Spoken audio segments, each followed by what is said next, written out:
the first time Fletcher Xavier saw her.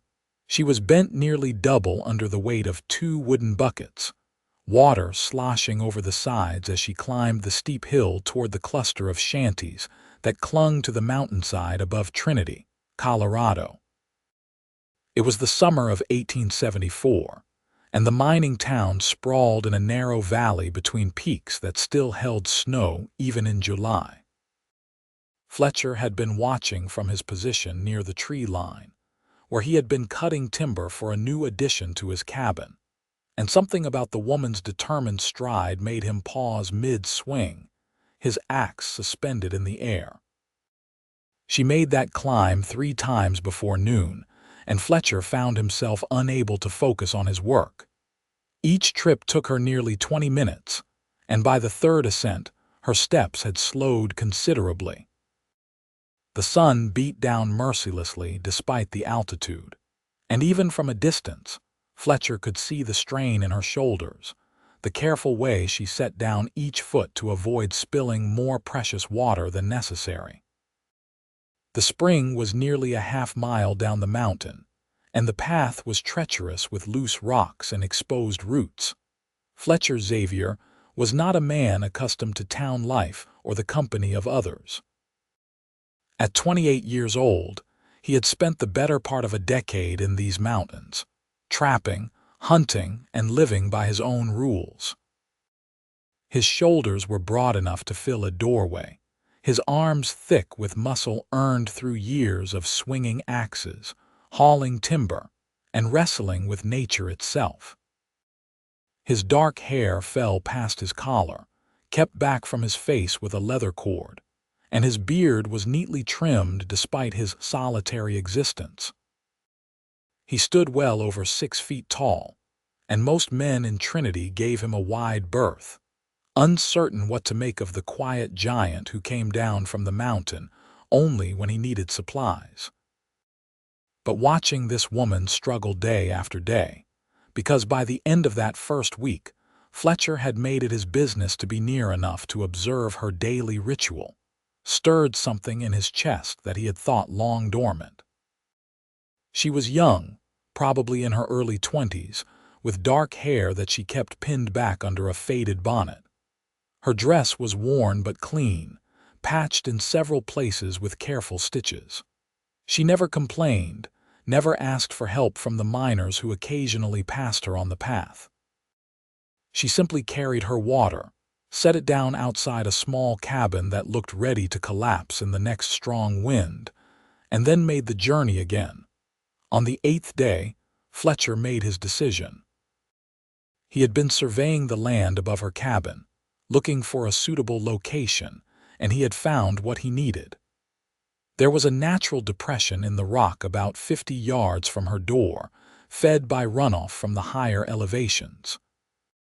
With some work, he could dig it deeper, line it properly, and create a cistern that would catch and hold rainwater and snowmelt. It would save her those brutal trips down to the spring, or at least reduce them significantly. He did not announce his intentions. Fletcher was not a man of many words, and he suspected that if he asked permission, she might refuse out of pride or propriety. Instead, he simply began the work. Before dawn the next morning, he hiked up to the spot with his tools. His hands, already calloused and rough, gripped the pickaxe with practiced ease as he began to break through the harder layers of earth and rock. The work was back-breaking, even for a man of Fletcher's considerable strength. The Colorado sun climbed higher each day, turning the mountainside into an oven by noon. Sweat poured down his face and back, soaking through his shirt until he stripped it off and worked bare-chested, his bronzed skin gleaming in the light. His muscles bunched and flexed with each strike of the pickaxe, each shovelful of earth and stone removed from the growing hole. He worked in the early mornings and late afternoons, times when he knew she would be inside her cabin. He did not want to explain himself, not yet. The cistern took shape slowly over the course of 2 weeks. He dug down nearly 6 feet, creating a basin about 8 feet across. Then came the truly difficult part, lining it properly so the water would not simply seep away into the porous earth. Fletcher spent 3 days hauling clay from a deposit he knew about, 2 miles further up the mountain. He made trip after trip, his legs burning with the effort, his shoulders aching under the weight of the sacks. But he never considered stopping. Every time he thought about resting, he remembered the way her steps had faltered on that third trip down to the spring, the way she had paused to catch her breath, leaning against a pine tree with her eyes closed. He packed the clay carefully into the bottom and sides of the cistern, smoothing it with his hands until it formed a watertight seal. Then he reinforced the edges with stones, creating a low wall that would prevent debris from washing in while still allowing rainwater to collect. He built a simple wooden cover that could be moved aside when she needed to draw water, protecting the supply from animals and contamination. The final touch was a pulley system and a better bucket than the battered wooden ones she had been using. Fletcher spent an entire evening in his own cabin, working by lamplight to fashion a sturdy oak bucket with iron bands, one that would not leak or splinter. He attached a length of good rope to it and rigged a simple but effective pulley that would make drawing water far easier than hauling it up hand over hand. On a Thursday morning in late August, 3 weeks after he had first seen her, Fletcher filled the cistern. He made trip after trip from the spring himself, using his own much larger buckets, pouring the water into his creation until it was nearly full. The water was crystal clear, cold from its source high in the mountains, and it caught the early morning light like liquid silver. Then he walked away. He did not wait to see her reaction, did not linger for thanks. That was not why he had done it. He simply returned to his own cabin, a quarter-mile higher up the mountain, and tried to focus on his own work. But he found himself listening, straining his ears for any sound that might drift up from below. And finally, around mid-morning, he heard it. A cry of surprise, high and clear in the mountain air, followed by a long silence. He imagined her standing there, staring at the cistern, trying to understand where it had come from and why. Cara Matthews had indeed been standing motionless beside the cistern for a full 5 minutes, her hand pressed to her chest, her eyes wide with disbelief. She had walked out of her cabin with her buckets, preparing herself mentally for the first of many trips down to the spring, only to find this miraculous gift sitting 50 yards from her door. At first, she thought she must be mistaken, that perhaps it had always been there and she had somehow never noticed. But no, the earth around it was still fresh, and she could see the marks where someone had worked, the boot prints in the soft ground, the indentations where tools had been set down. She approached it slowly, almost afraid it might vanish if she moved too quickly. The water inside was clear and abundant, more than she would use in a week. The bucket and pulley system made drawing it up effortless compared to her usual struggle. Her hands trembled as she worked the pulley, lowering the new bucket and bringing it back up full to the brim without a single drop spilled. Cara was 22 years old, and life had not been kind to her. She had come to Trinity 2 years ago with her father, who had been convinced he would strike it rich in the silver mines. Instead, he had died 6 months later when a tunnel collapsed, leaving her alone with nothing but the ramshackle cabin and a small plot of land that nobody else wanted. She had survived by taking in washing and mending, by growing what vegetables she could in the rocky soil, and by sheer stubborn determination not to give up and return east as a failure.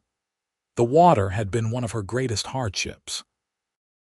The spring was the closest reliable source, and while some of the miners had offered to help her, she had refused. She had learned early that accepting help from men often came with expectations she was not willing to meet. Better to struggle alone than to owe debts that might be called in at any time. But this was different. Someone had done this anonymously, without asking for anything in return, without even making themselves known. Kara looked around, studying the tree line, the scattered cabins higher up the mountain, but she saw no one. Whoever had done this had done it in secret, and that touched something deep in her heart. She spent the rest of that day in a daze, going about her usual tasks but constantly glancing out at the cistern as if to reassure herself it was real.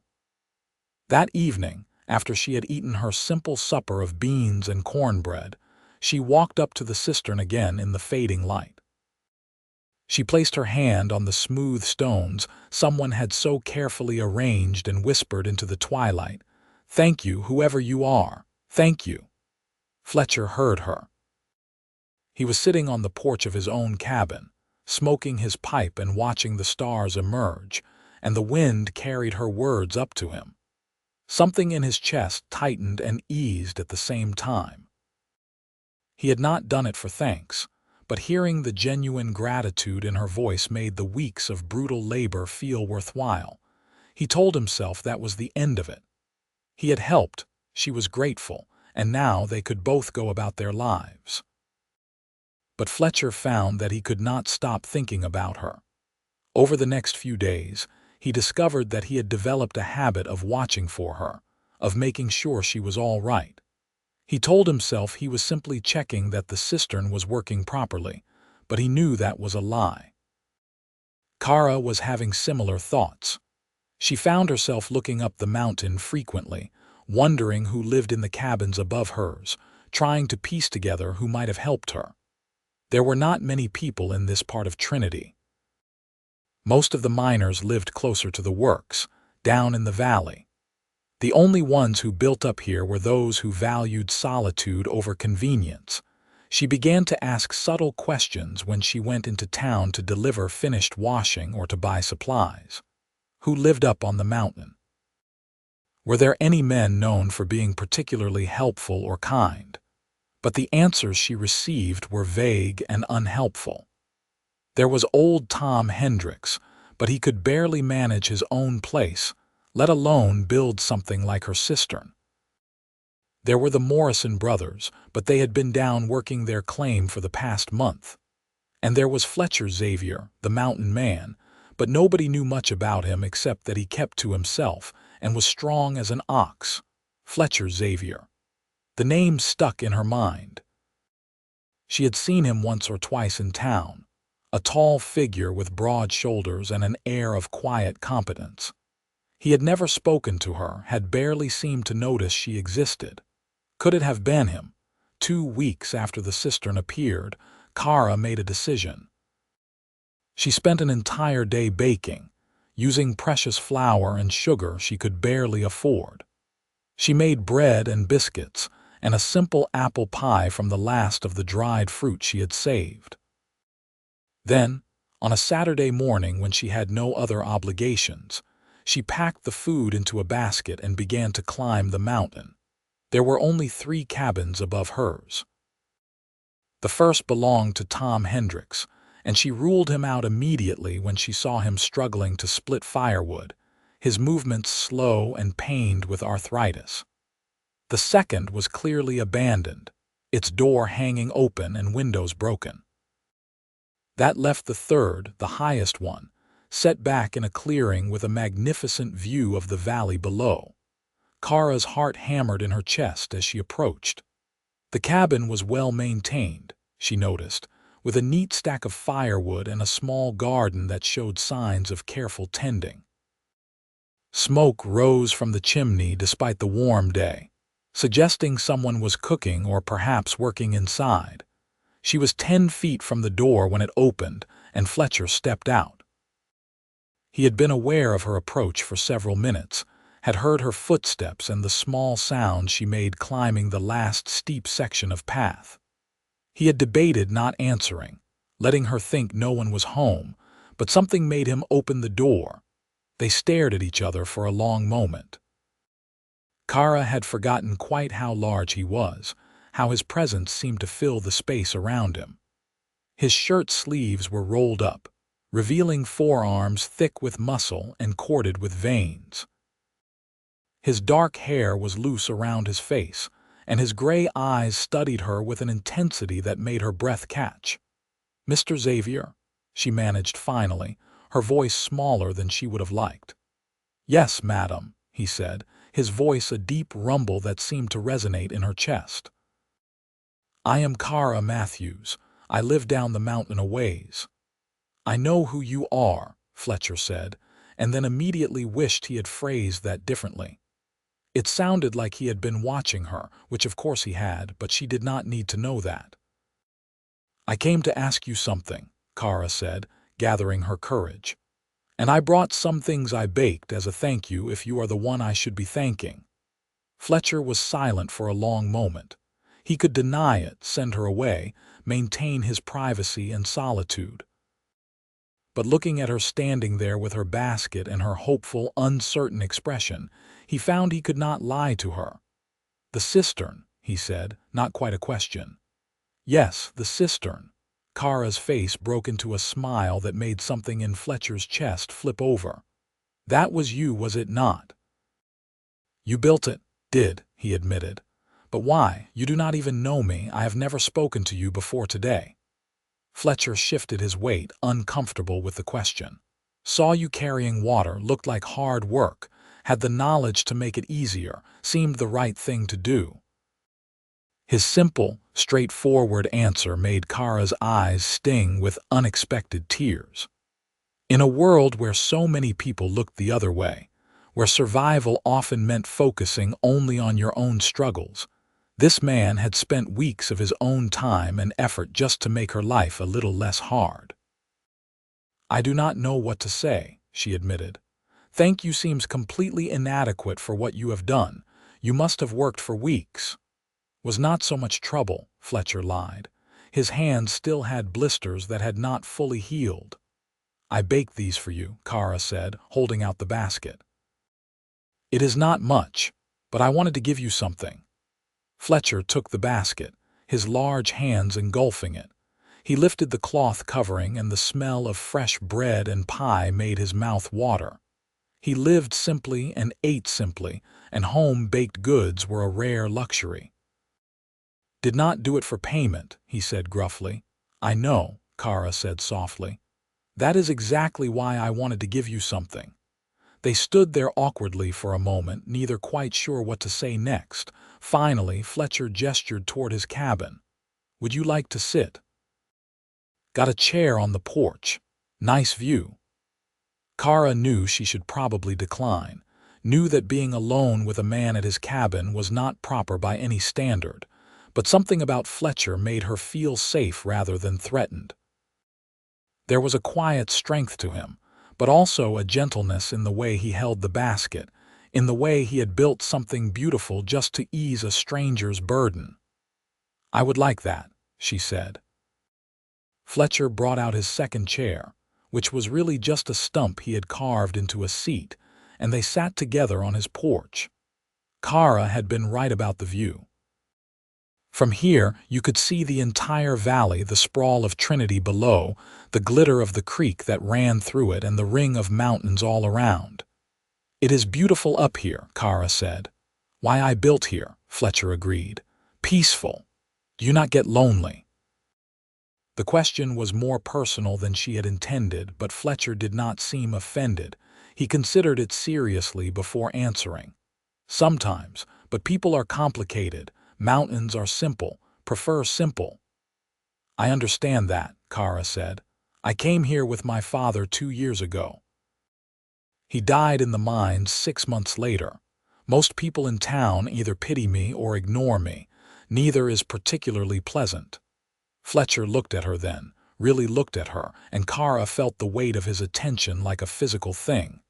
"That why you do not ask for help, even when you need it?" "How did you know I needed help?" Kara asked. "Watched you carrying water. Could see it was wearing you down. Shoulders getting more bent each day, steps slower, but you never asked anyone. You watched me." Kara should have felt uncomfortable with that, but somehow she did not. The way Fletcher said it, it was not creepy or possessive. It was simple observation, the same way he might watch weather patterns or animal tracks. Did not mean anything wrong by it, Fletcher said quickly. Was cutting timber in the area. Could not help but notice. I am glad you did, Kara said. Notice, I mean. And I am glad you helped, even though I did not ask. Especially because I did not ask, maybe. They talked for over an hour, which was more continuous conversation than Fletcher had engaged in for months. He was surprised by how easy it was to talk to her, once they got past the initial awkwardness. She asked him about his life in the mountains, and he found himself telling her stories about the wildlife he encountered, the changing seasons, the challenges and rewards of living so close to nature. Kara, in turn, told him about her struggles to survive, about her small garden and her sewing work, about her determination to make a life here rather than admitting defeat and returning to her aunt in Pennsylvania.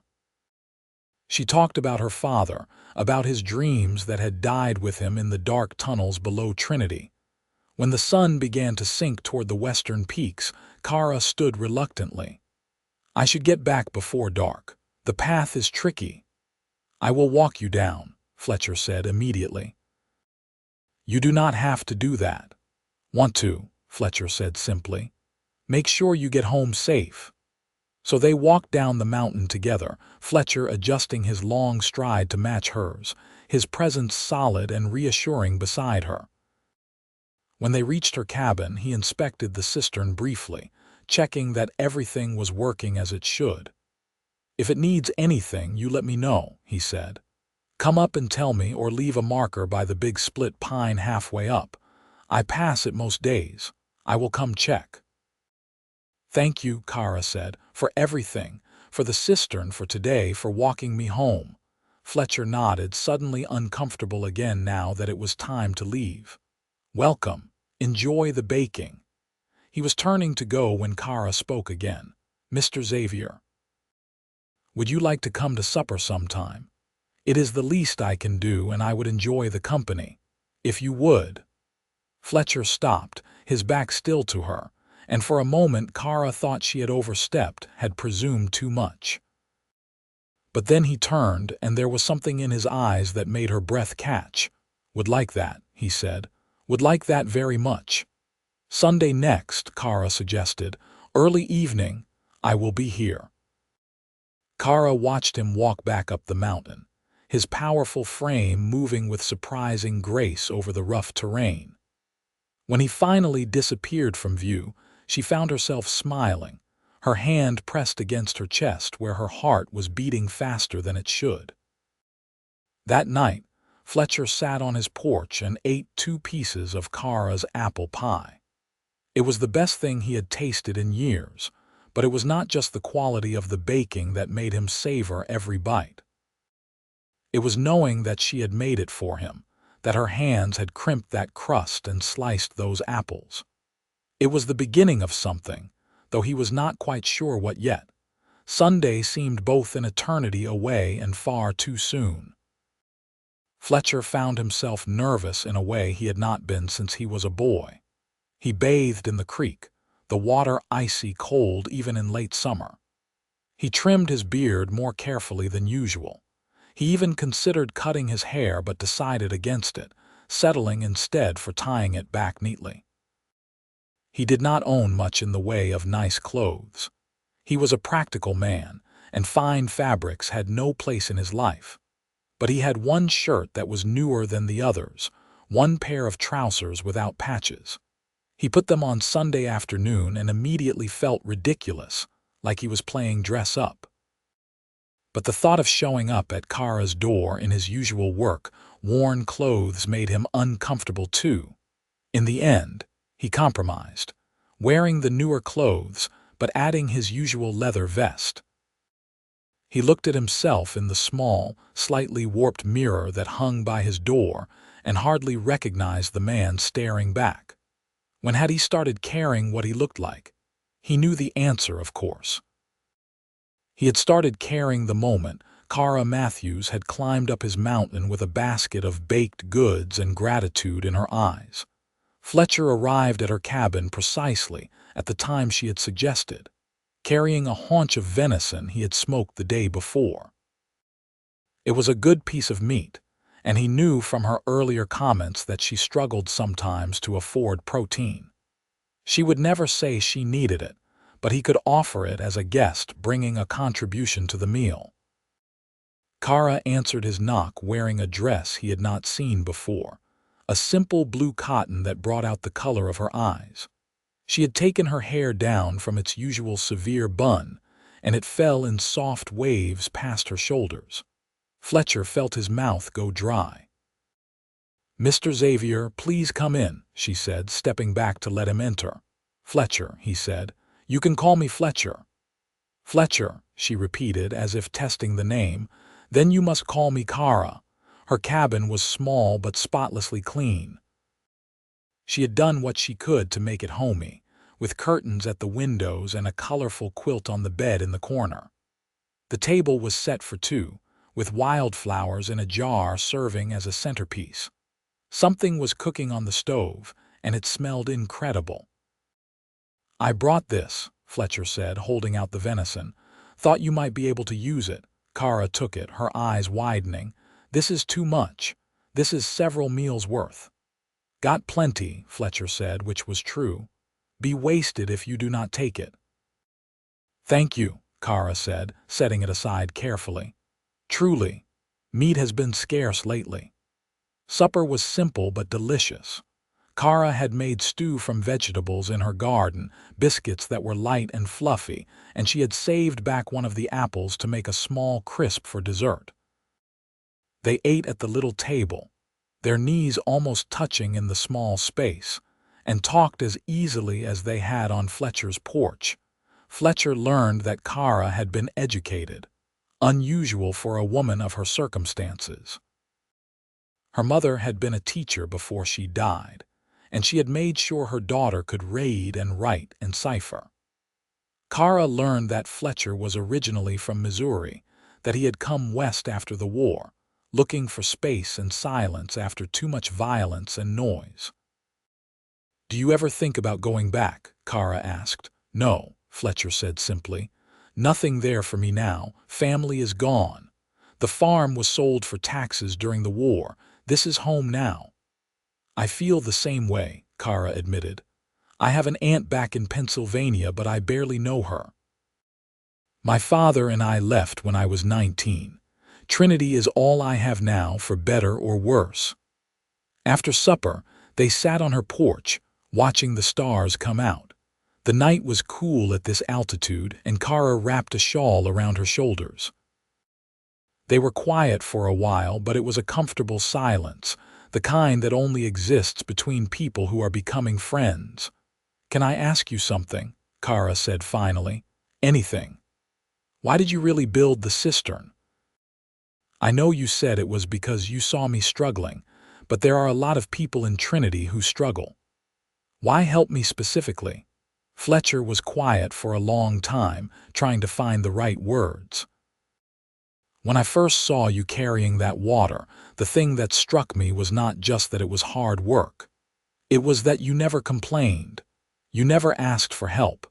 You just kept doing what needed to be done, trip after trip, day after day. Reminded me of myself in a way. Sometimes the people who need help the most are the ones who never ask for it." He paused, then continued, his voice lower. "And there was something else.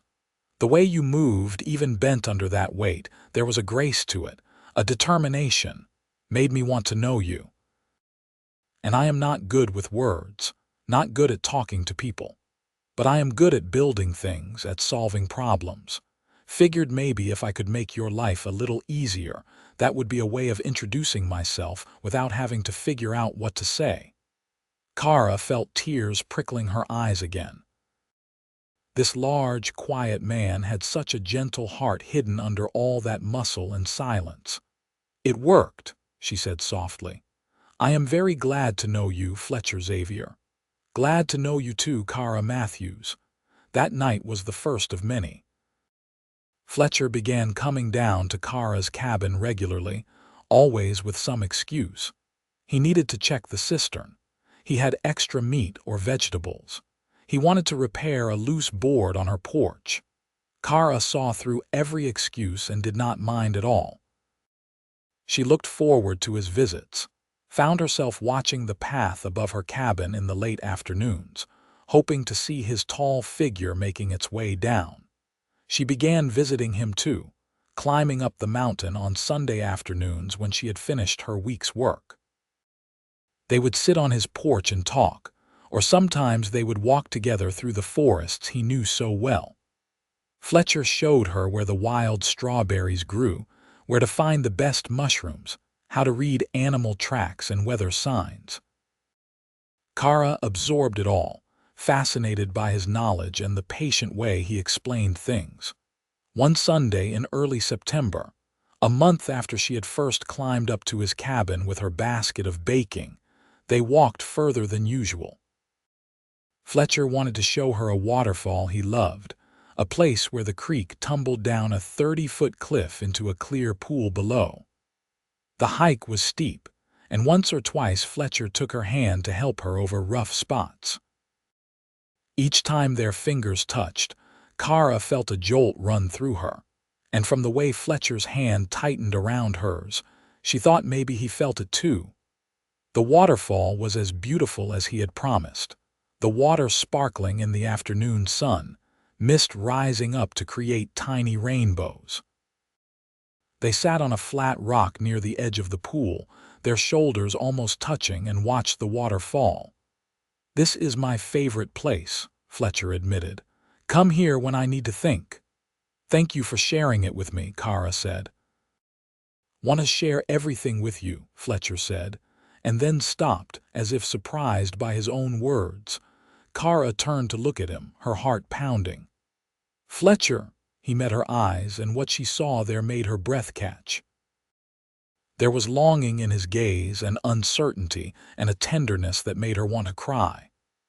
"Have been alone a long time," he said slowly. "Thought I preferred it that way, but these past weeks being with you, I realize what I was missing. You make everything better, Kara. The mountains are more beautiful when I can show them to you. Food tastes better when we eat together. Even the silence is richer when you are there to share it." "I feel the same way," Kara whispered. "I did not know how lonely I was until I met you. Now when you are not there, I notice the absence. I think about you constantly, wondering what you are doing, hoping you will come down the mountain." "I am not good at this," Fletcher said. "Not good with pretty words or fancy courtship. I am just a man who lives in the mountains and works with his hands." "I do not want pretty words or fancy courtship," Kara said. She reached out and took his hand, so large and rough compared to her smaller one. "I want you, exactly as you are." Fletcher looked down at their joined hands, then back up at her face. Slowly, giving her plenty of time to pull away, he lifted his free hand to cup her cheek. His palm was calloused and warm, and Kara leaned into the touch. "Can I kiss you?" he asked, his voice rough. "Yes," Kara breathed. Fletcher leaned in slowly, and when his lips met hers, it was gentle and sweet and perfect. Kara's eyes closed, and she kissed him back, pouring all her feeling into it. His arms came around her, carefully, as if he was afraid his strength might hurt her. But Kara felt only protected, cherished, as if she was something precious he would guard with his life. When they finally pulled apart, both breathing hard, Fletcher rested his forehead against hers. "Been wanting to do that for weeks," he admitted. "So have I," Kara said, laughing a little. "I was starting to think I had imagined the way you looked at me sometimes." "Not imagining anything," Fletcher assured her. "I look at you like that because I cannot help it. You are the most beautiful thing I have ever seen." They stayed by the waterfall until the sun began to sink, talking and kissing and making quiet promises to each other. When they finally hiked back down, Fletcher kept his arm around Kara's shoulders, and she leaned into his side, feeling happier than she had in years. The next few weeks passed in a blur of happiness. Fletcher and Kara were inseparable when their work allowed. He helped her with repairs on her cabin, replacing boards that were rotting and fixing the chimney that had been smoking. She cooked for him, introducing variety to his diet that had been lacking. They talked about everything and nothing, learning each other's stories, sharing their dreams and fears. In early October, the first snow came, dusting the peaks white and putting a chill in the air. Fletcher began to worry about Kara spending the winter in her drafty cabin. One evening, as they sat by her fire after supper, he broached the subject that had been on his mind for days. "Kara, I have been thinking," he started, then stopped, unsure how to continue. "That sounds serious," Kara said, setting down her sewing. "Winter is coming. Going to be hard up here. Your cabin, it is not well insulated. And being alone when the snows come, if something happened, if you got sick or hurt, it could be days before anyone knew." "I survived last winter," Kara said, though she remembered how brutal it had been, the nights when she had piled every blanket she owned on her bed and still shivered. "I know you did. You are strong, stronger than anyone I have ever met. But just because you can survive something does not mean you should have to." Fletcher took her hands in his. "Come live with me. My cabin is larger, better built. I have plenty of firewood stored. You would be safer there, more comfortable." Kara's heart leapt, but then reality set in. "Fletcher, I cannot just move in with you. People would talk. I would be ruined." "Then marry me," Fletcher said simply. "Marry me and let me take care of you, not because you cannot take care of yourself, but because I want to. Because waking up without you there feels wrong. Because I love you, Kara Matthews, and I want to spend the rest of my life making sure you never have to carry a heavy burden alone again." Tears spilled down Kara's cheeks. "You love me." "Love you more than I thought it was possible to love anyone," Fletcher said. "Should have said it weeks ago, but I wanted to be sure you felt the same. Did not want to pressure you or make you feel obligated because of the cistern or anything else." "I love you too," Kara said, laughing and crying at the same time. "I have loved you since the day I climbed up your mountain and you looked at me like I was someone worth seeing. Yes, Fletcher. Yes, I will marry you." Fletcher pulled her into his arms, holding her tight against his chest. Kara could hear his heart hammering, as fast as her own. "We'll make you happy," he promised. "We'll spend every day trying to make you happy." "You already do," Kara assured him, "just by being yourself." They were married 2 weeks later in Trinity's small church, with a handful of townspeople as witnesses. Kara wore the best dress she owned, one she had carefully mended and pressed. Fletcher wore his cleanest clothes and looked uncomfortable and proud at the same time. When the preacher pronounced them man and wife, Fletcher kissed her with a tenderness that made the small congregation sigh. After the ceremony, they walked back up the mountain together, to Fletcher's cabin that was now their cabin. Fletcher had spent the previous week preparing for her arrival, adding shelves for her belongings, hanging her curtains in the windows, making space for her in every way he could think of. That night, as they lay together in Fletcher's sturdy bed, Kara felt peace settle over her like a warm blanket. This man, this strong, gentle, quiet man, had changed her entire life. He had seen her struggle and had eased her burden without being asked. And in doing so, he had given her so much more than just easier access to water. He had given her partnership, love, and a home. "What are you thinking about?" Fletcher asked, his arm around her shoulders, her head on his chest. "That I am the luckiest woman alive," Kara said. "And that I need to remember to thank whoever it was that made me move to that cabin down the mountain, even though it seemed like such a terrible place at the time. If I had lived anywhere else, you might not have seen me. We might never have met." "Would have found you somehow," Fletcher said with certainty. "Feel like I have been looking for you my whole life, Once you existed in my world, there was no way I would not have found you eventually. The winter that year was harsh, as Colorado winters often were. The snow piled high and temperatures plummeted. But inside their cabin, Kara and Fletcher were warm and happy. Fletcher kept the firewood stocked and the chimney clear.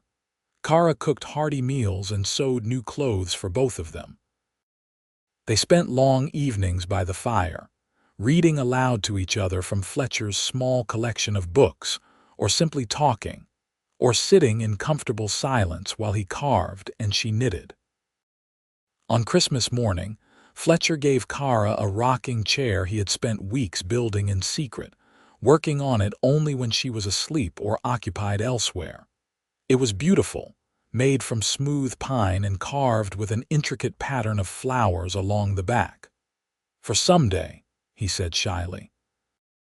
"When we have children, thought you would want a good chair for rocking them."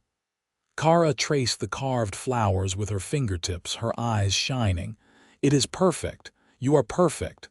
"Not perfect," Fletcher protested. "Just a man trying his best."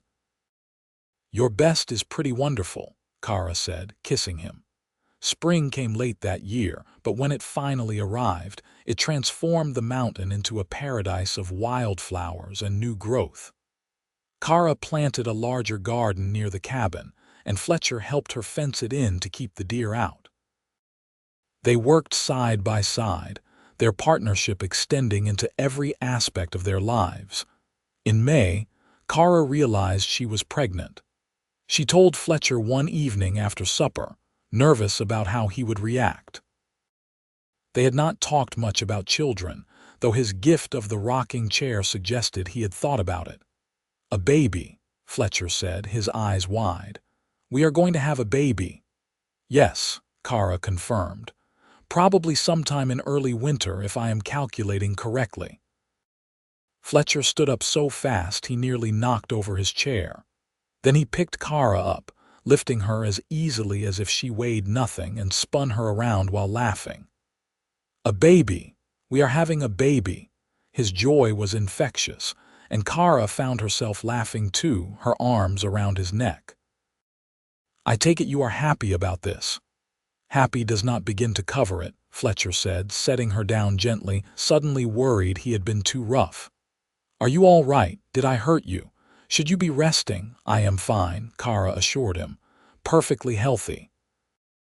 "But you are going to have to let me do things, Fletcher.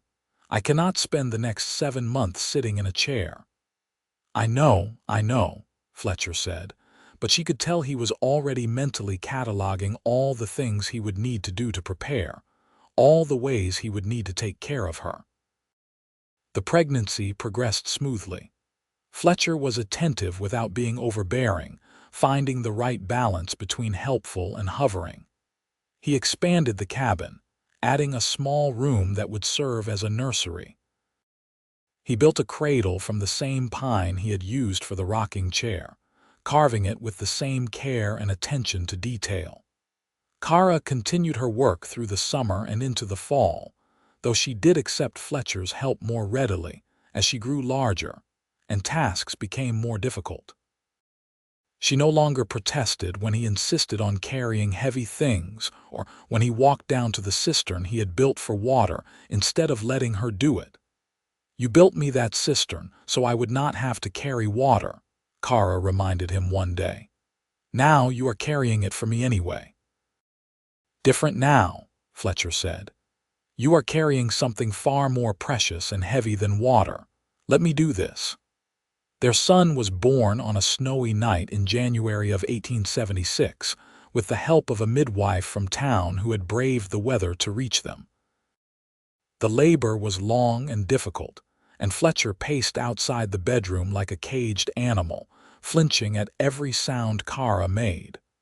When the midwife finally emerged and told him he had a healthy son and his wife was doing well, he sank to his knees in relief. "Can I see them?" he asked. "Go on," the midwife said, smiling. Fletcher entered the bedroom to find Kara propped up in bed, exhausted but radiant, holding a small bundle wrapped in blankets. She looked up at him with such love in her eyes that he felt his own fill with tears. "Come meet your son," she said softly. Fletcher approached the bed as if in a dream. Kara pulled back the blanket, revealing a tiny red face, eyes squeezed shut, a shock of dark hair on his head. He was perfect. "Can I hold him?" Fletcher asked, his voice rough with emotion. Kara placed the baby carefully in his large hands, and Fletcher cradled his son against his chest with infinite gentleness. "Hello there, little one," he whispered. "I am your papa, and I promise you right now that I will always keep you safe. You and your mama, you are my whole world."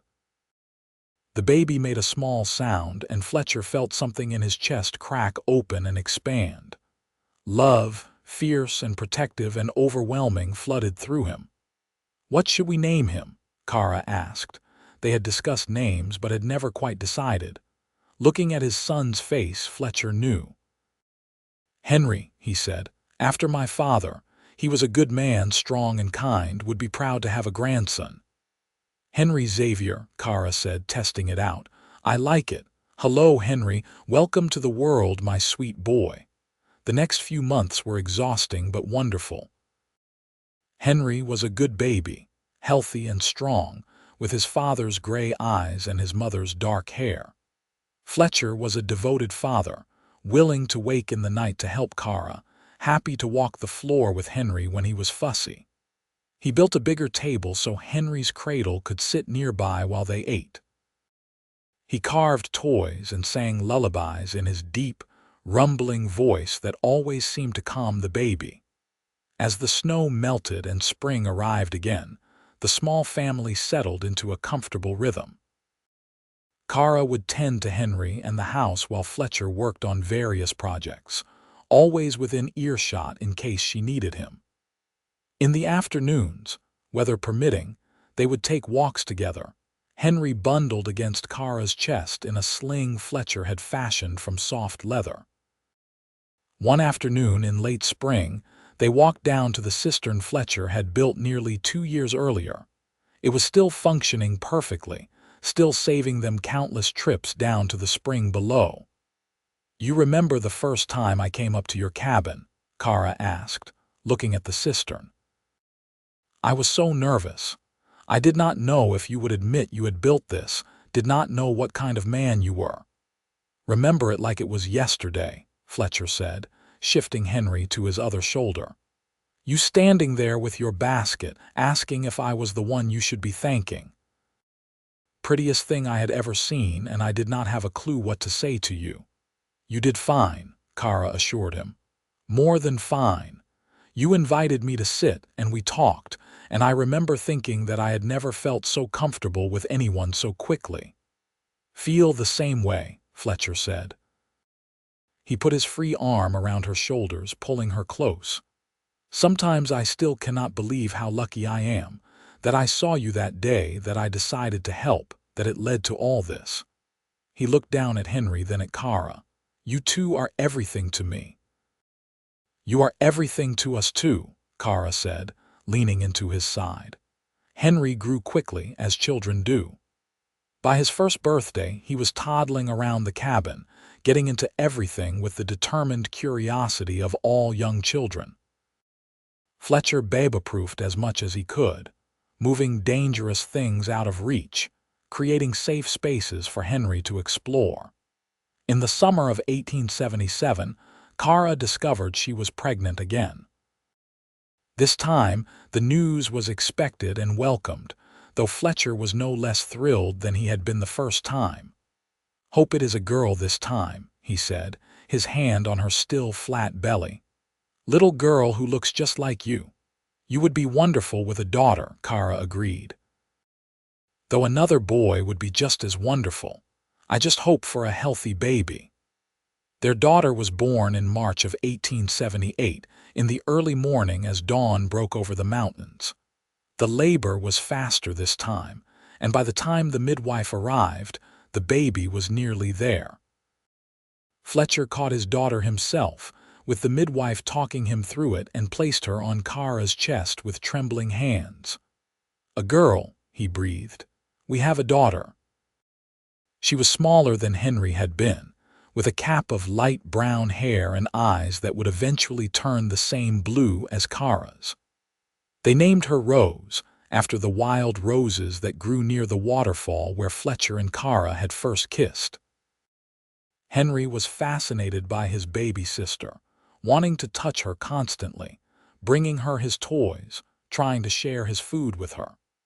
Fletcher and Kara had to watch him carefully to make sure his toddler enthusiasm did not accidentally hurt the baby, but his intentions were always sweet. As the children grew, the cabin grew too. Fletcher added another room, then another, expanding their home to accommodate their growing family. He built beds and chairs sized for children, made sleds for winter and fishing poles for summer. Every creation was made with love and care, built to last.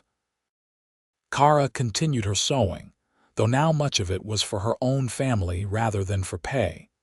She made clothes for the children, quilts for their beds, curtains for the expanding cabin. She taught Henry his letters and numbers, preparing him for the school he would eventually attend in town. She sang to Rose and told her stories, the same ones her own mother had told her years ago. In the evenings, after the children were in bed, Fletcher and Kara would sit on the porch as they had in their courting days, watching the stars and talking. Sometimes they discussed practical matters, plans for the future, things that needed to be done. But often they just sat in comfortable silence, holding hands, needing no words to communicate their contentment. "You ever regret it?" Fletcher asked one night, several years into their marriage. "Staying here, marrying a mountain man instead of someone who could have given you an easier life in town," Kara looked at him in surprise. "Regret? Fletcher, marrying you was the best decision I ever made. You gave me love, family, security, happiness. What more could I possibly want? Could have had a house in town, closer to stores and neighbors, dresses without patches, easier life." "I do not want an easier life," Kara said firmly. "I want this life, here with you with our children in these mountains. You built me a cistern because you saw me struggling, but you have given me so much more than that. You have built me a life, Fletcher. A beautiful, rich, full life. I would not trade it for anything." Fletcher pulled her close, kissing the top of her head. "Good. Because I plan on keeping you for the next 50 or 60 years at least." "Only 50 or 60, Kara teased. "I was hoping for more like 70. The years passed, marked by seasons and milestones. Henry started school in town, making the trek down the mountain each day with Fletcher when weather allowed. Rose grew from a toddler into a little girl, following her brother everywhere, determined to do everything he could do. In 1881, another son arrived, named Thomas after the kind old man who lived down the mountain and had been one of their first well-wishers. In 1883, a fourth child, another daughter they named Mary, completed their family. The cabin, which had started as Fletcher's simple bachelor dwelling, was now a proper home, filled with noise and laughter and love. Fletcher added a large table to accommodate the growing family, and mealtimes were chaotic, happy affairs with everyone talking over each other, sharing their days. Fletcher's work evolved as his family grew. He still hunted and trapped, but he also began working as a timber cutter and selling furniture he made. His reputation for quality work spread, and people began coming up the mountain to commission pieces from him. The extra income was welcome with 4 children to feed and clothe, though Fletcher never let the work take him away from his family for too long. Kara found that her teaching skills were needed as well. Other families in the area heard about how well she had taught Henry, and they began asking her to tutor their children too. She started holding lessons in their cabin twice a week, teaching reading and arithmetic to a small group of mountain children who might not otherwise have received much education. As their children grew older, Fletcher made sure to teach them the skills they would need. Henry learned to hunt and track, to read the weather and the woods. Rose, who had always been more interested in her father's work than in traditional girls' pursuits, learned carpentry alongside her brother, much to Fletcher's delight. Thomas and Mary were still young, but Fletcher spent time with them too, teaching them to identify plants and animals, to move quietly through the forest, to respect nature.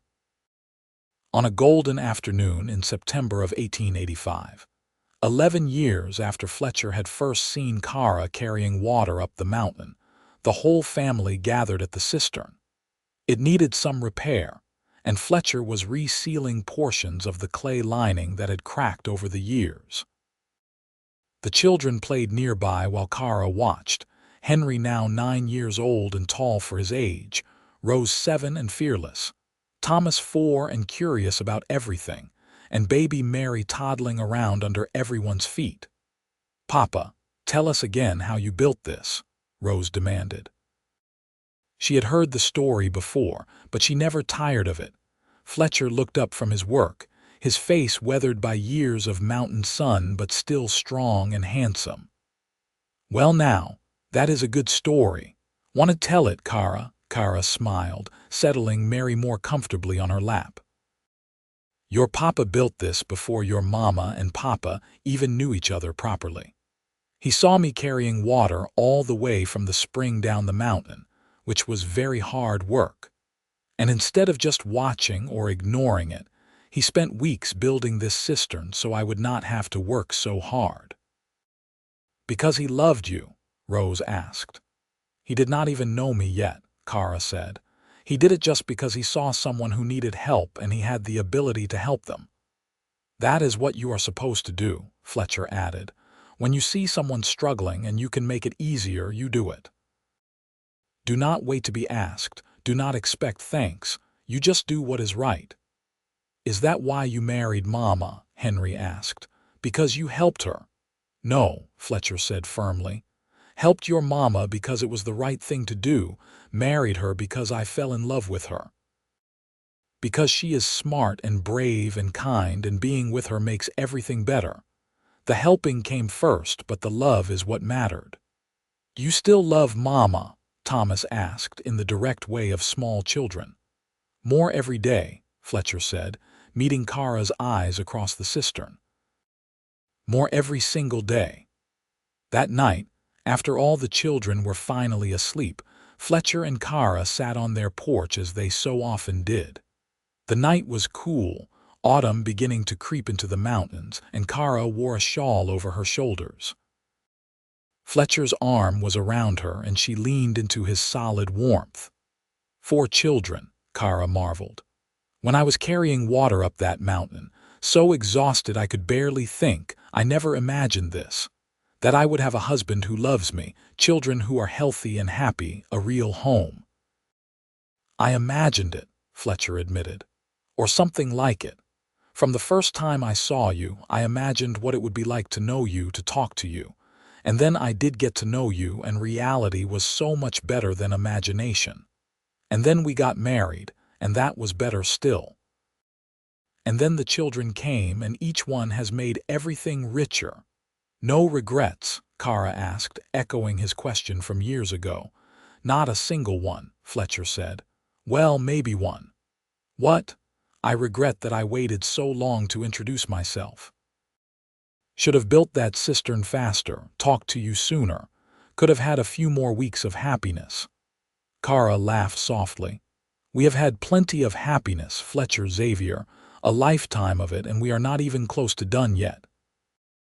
The years continued to pass, each one bringing its own joys and challenges.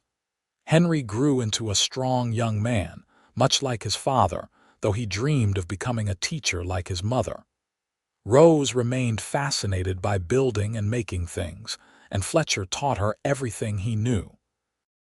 Thomas developed a love for animals and spent hours observing the wildlife around their cabin. Mary, the youngest, was their quiet one, always with a book in her hands when she could get one. Fletcher and Kara aged together gracefully, their love deepening with each passing year. Fletcher's hair gained streaks of gray, and Kara's face showed laugh lines around her eyes and mouth. But Fletcher still thought she was the most beautiful woman he had ever seen, and Kara still felt her heart skip when Fletcher walked into a room. In the summer of 1890, Henry left for the teacher training college in Denver. It was hard to watch him go, but both Fletcher and Kara were proud of their eldest son, pursuing his dreams. Rose, at 15, had already begun taking commissions for furniture, working alongside her father.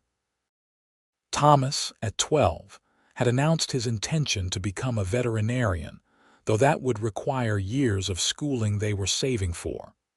Mary, at 9, was still deciding what she wanted to be when she grew up, but her quick mind and love of learning suggested she would find her path.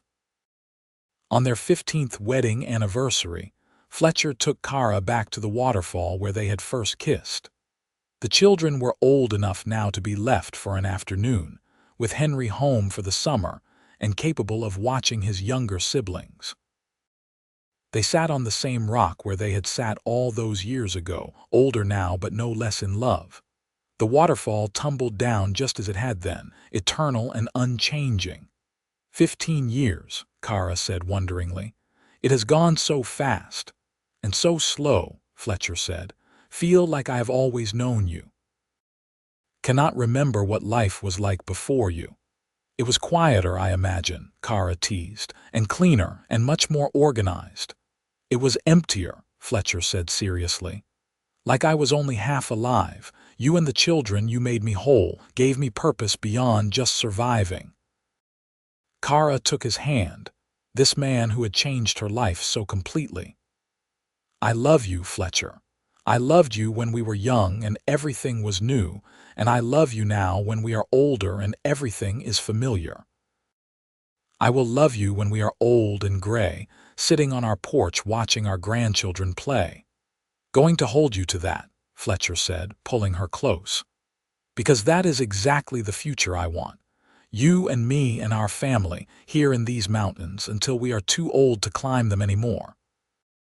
And then we will just sit and look at them, Kara said. And remember all the years we spent here, all the happiness these mountains held for us.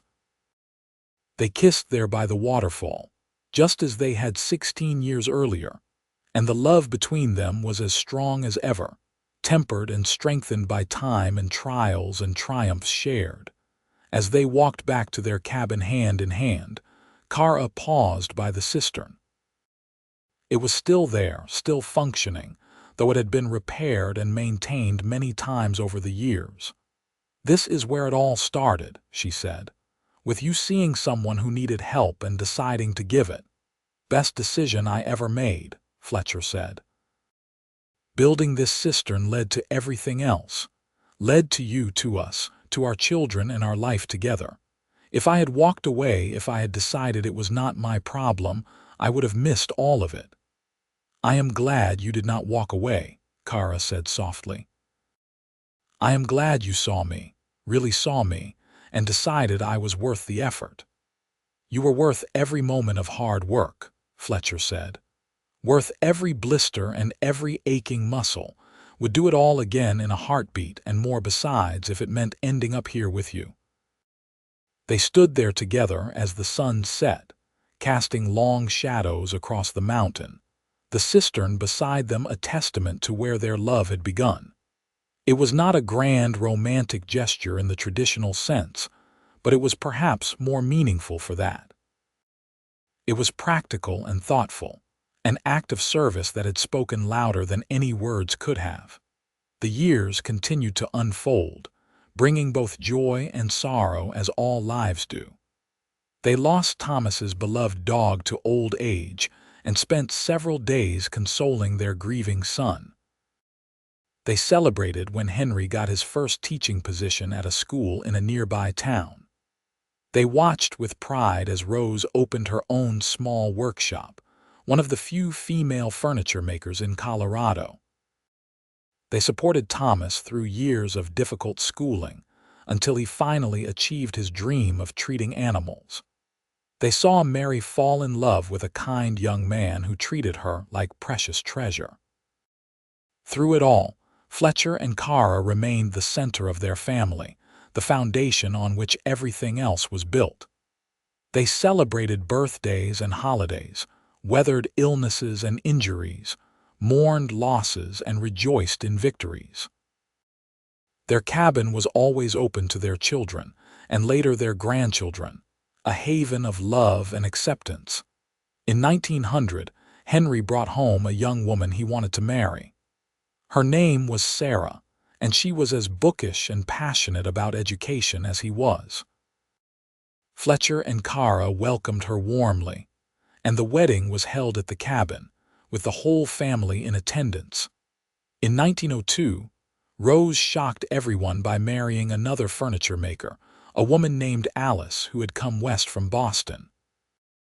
Fletcher and Kara weathered the disapproval of some of the more narrow-minded townspeople and stood firmly by their daughter, declaring that love was love and they would not turn away family. The example they set allowed Rose to live openly and happily, and eventually most of the community came around. Thomas married in 1904, bringing home a rancher's daughter who shared his love of animals. They settled on a small ranch in the valley, where Thomas set up his veterinary practice and his wife raised horses.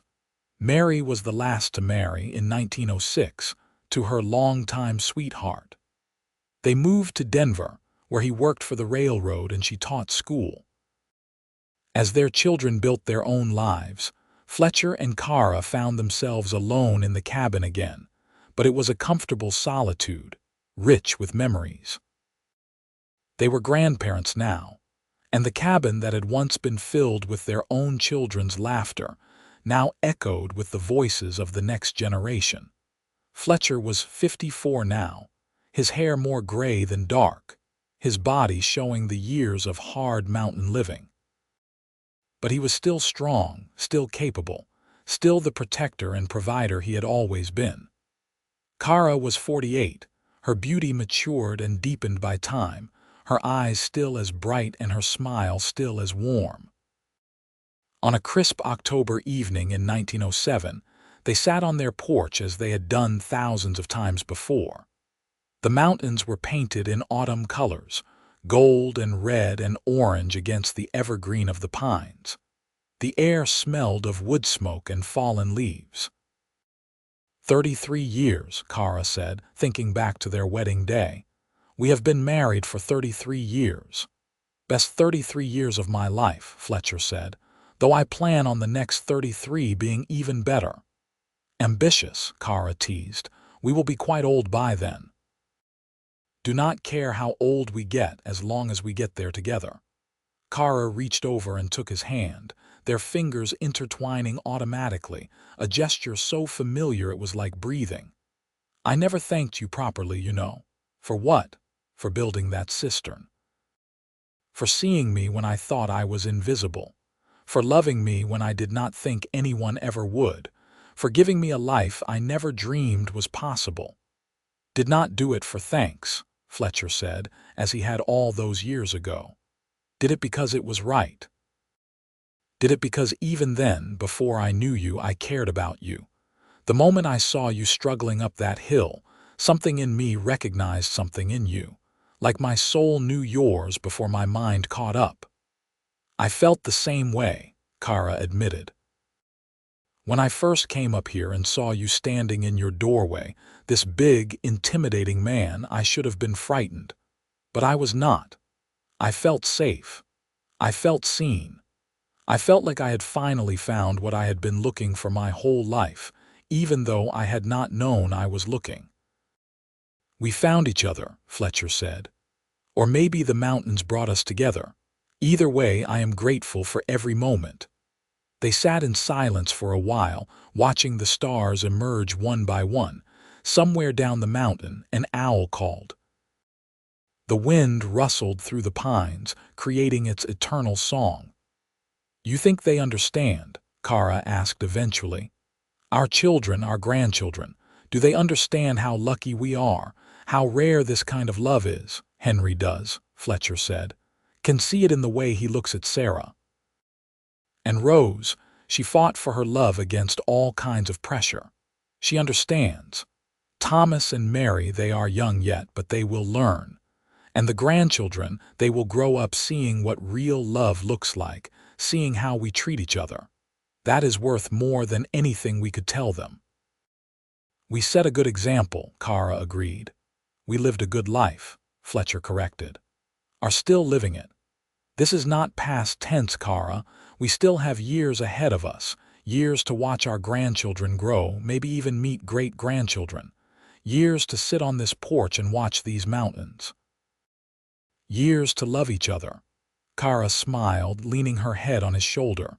You are right, of course. I am not ready to be done yet. There is too much life still to live. As the night deepened around them, they stayed there on the porch, wrapped in the memories of all their years together and the promise of years still to come. The cistern Fletcher had built so long ago was still there, still functioning, still a silent testament to where their story had begun. It had started with a simple act of kindness, a man seeing a woman in need and deciding to help without expectation of reward.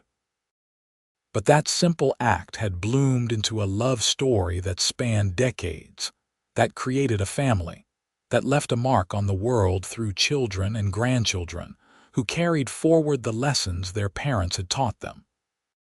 Fletcher Xavier had built a cistern to ease Kara Matthews's burden, and in doing so, he had built a life, a family, and a love that would endure long after both of them were gone.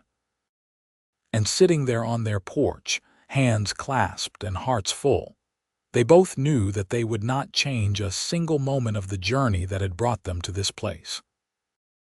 The stars wheeled overhead, eternal and unchanging, bearing witness to the love of two people who had found each other against all odds in the wild, beautiful mountains of Colorado. And in the morning, they would wake up together as they had done for 33 years, grateful for another day, another chance to love and be loved, to live and to build, to leave the world a little better than they found it. Just as Fletcher had done all those years ago when he picked up a shovel and decided that a struggling woman's burden was worth easing, even if she never knew his name. That simple decision, born of compassion and quiet strength, had created ripples that spread far beyond what he could have imagined, touching lives and shaping futures in ways both large and small. And that, perhaps, was the greatest lesson of their story.